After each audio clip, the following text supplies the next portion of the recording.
Attack हो गया तो आप क्या करेंगे? सोचिए, एक पल में सब कुछ खत्म हो सकता है। घर, लोग, सपने, सब राख में बदल सकता है। लेकिन क्या वाकई आप कुछ कर सकते हैं ताकि जिंदा बच सकें?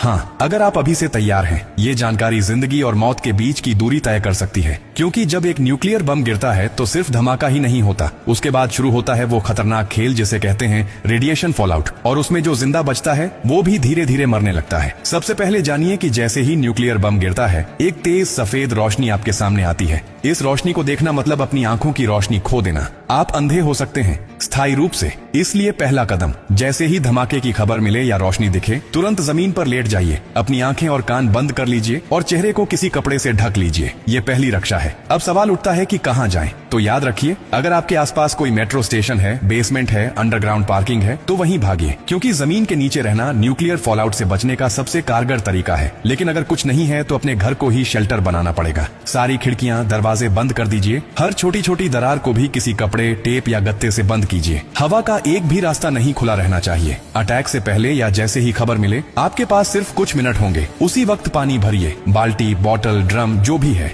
याद रखिए, अटैक के बाद पानी में रेडिएशन मिल सकता है। नल से पानी बिल्कुल मत पीजिए, इसीलिए पहले से स्टोर किया हुआ पानी ही जिंदगी बचाएगा। खाने के लिए ड्राई फूड रखें, बिस्किट, ड्राई फ्रूट्स, पैकेज्ड खाना जो बिना पकाए खाया जा सके। अगर गलती से आप बाहर थे और रेडिएशन में एक्सपोज हो गए तो जैसे ही अंदर आए, कपड़े उतारिए, उन्हें एक पॉलिथीन में बंद कर दीजिए और खुद को साबुन और स्टोर किए हुए पानी से अच्छे से धोइए। याद रहे, नल का पानी नहीं, सिर्फ स्टोर किया हुआ पानी इस्तेमाल करना है। न्यूक्लियर ब्लास्ट के बाद सबसे खतरनाक समय होता है पहला 24 घंटा। इस दौरान बाहर जाना मतलब मौत को बुलावा देना। इसीलिए 24 घंटे अपने शेल्टर से बाहर बिल्कुल मत निकलिए। अगर सरकार की तरफ से संपर्क हो जाए तो निर्देशों का पालन कीजिए, लेकिन अगर कोई सूचना नहीं मिले तो कम से कम 72 घंटे तक बाहर मत निकलिए। 3 दिन, सिर्फ 3 दिन अगर आपने सही तरीके से बिता लिए तो जान बच सकती है। और हाँ, टेक्नोलॉजी की भी तैयारी कर लीजिए। न्यूक्लियर अटैक के बाद एक इलेक्ट्रोमैग्नेटिक पल्स EMP उठती है, जो आपके मोबाइल, लैपटॉप, इलेक्ट्रॉनिक चीजें सब खराब कर सकती है। इसलिए एक पुराना एंड्रॉइड फोन, एक पावर बैंक और एक वॉकी टॉकी को एल्यूमिनियम फॉइल में लपेटकर किसी स्टील बॉक्स में रखें। ये आपको बाकी दुनिया से संपर्क में रखेगा।